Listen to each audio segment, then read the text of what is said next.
In December of the year 2000, an agent working closely with America's Russia-focused investigations turned to a colleague and asked, "Have you ever heard the name Robert Hanssen?"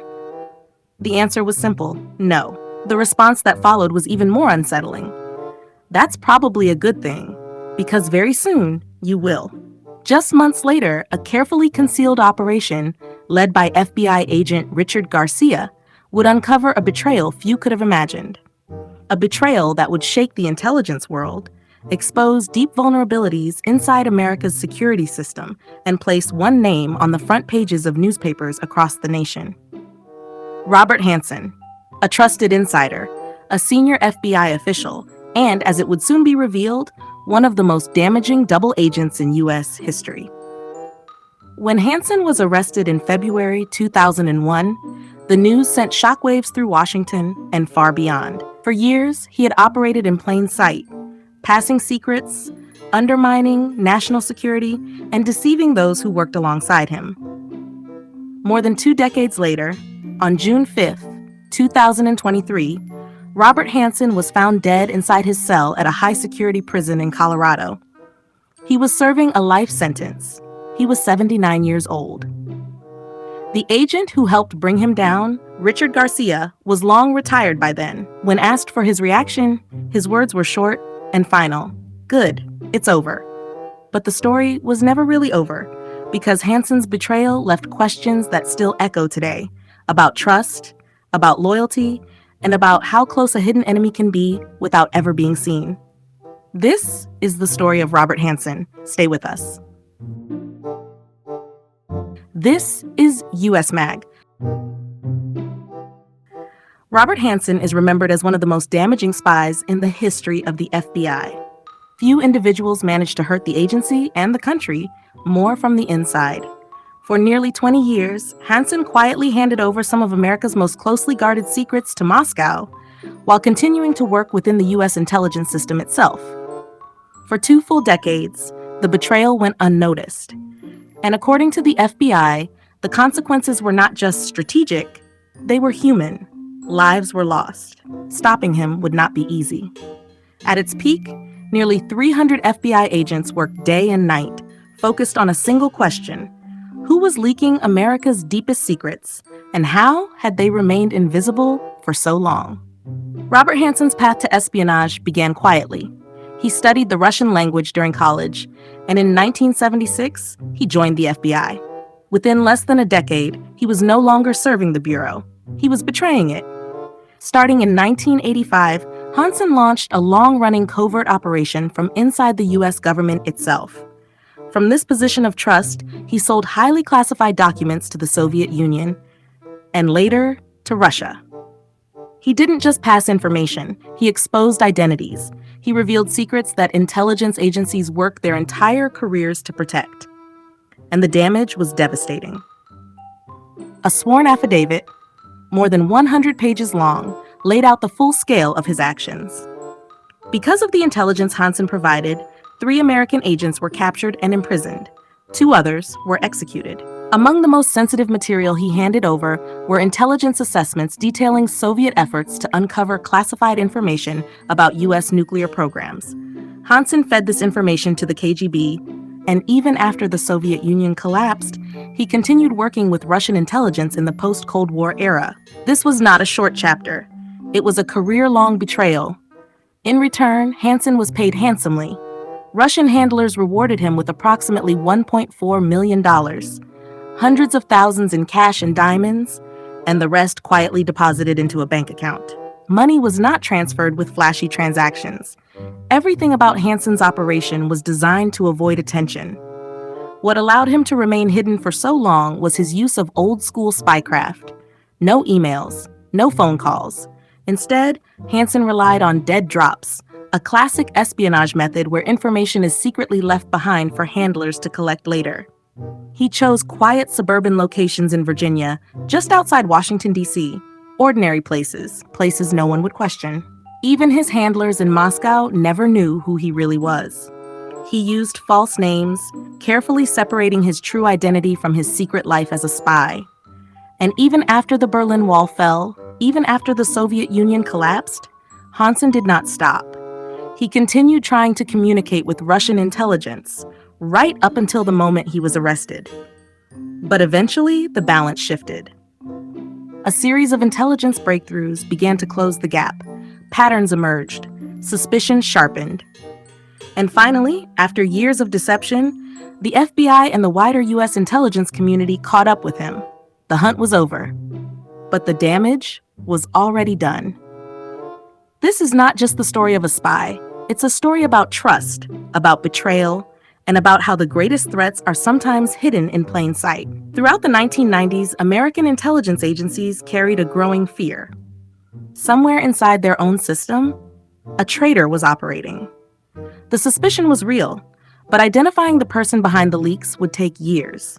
The breakthrough came quietly.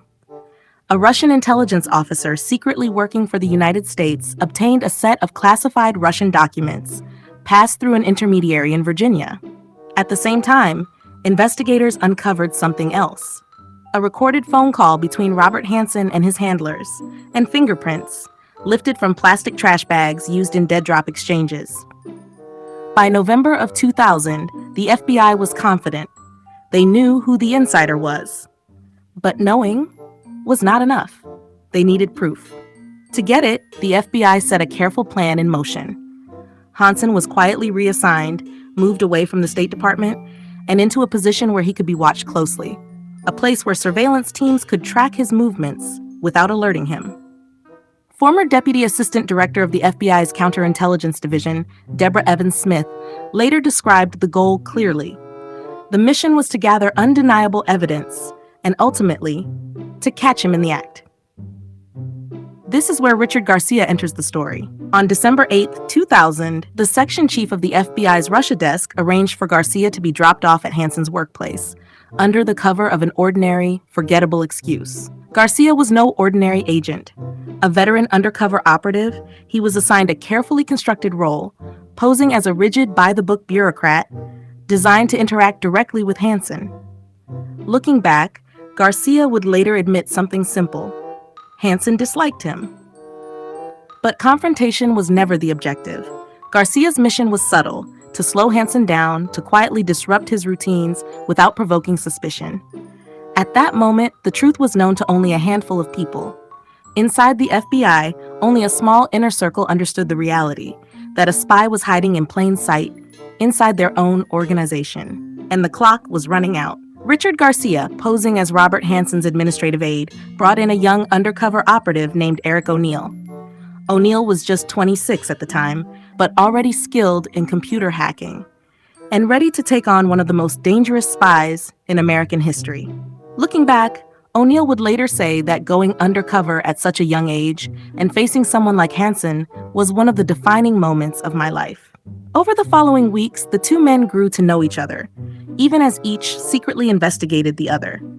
On one occasion, O'Neill even attended church with Hanssen and his family, blending into his personal life while continuing his covert mission. O'Neill described Hanssen as deeply arrogant, a narcissist who saw himself as indispensable. He wanted to be a mentor, O'Neill said, someone who could pass all of his knowledge on to another person.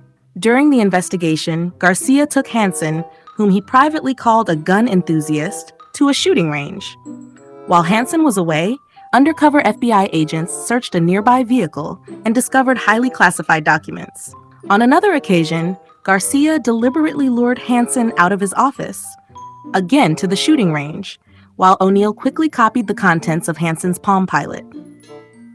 At the time, the Palm Pilot was like the smartphones we use today, a small, powerful device capable of storing sensitive information. O'Neill later recalled that just moments before Hanssen returned, he replaced the device exactly as it had been, leaving no evidence of their operation. By February 2001, more than 300 FBI agents were working tirelessly on the Hanssen case. They waited patiently for him to make another dead drop. And eventually, he did. Hanssen was arrested that same month at Foxstone Park in Virginia and charged with espionage. He pleaded guilty to 15 separate counts and was sentenced to life in prison without the possibility of parole. FBI Director Louis Freeh described Hanssen's betrayal as the most severe act of treason ever committed against a nation governed by the rule of law. The case sent shockwaves around the world. It strained relations with a former Cold War adversary, and President George W. Bush responded by expelling several Russian diplomats from the United States.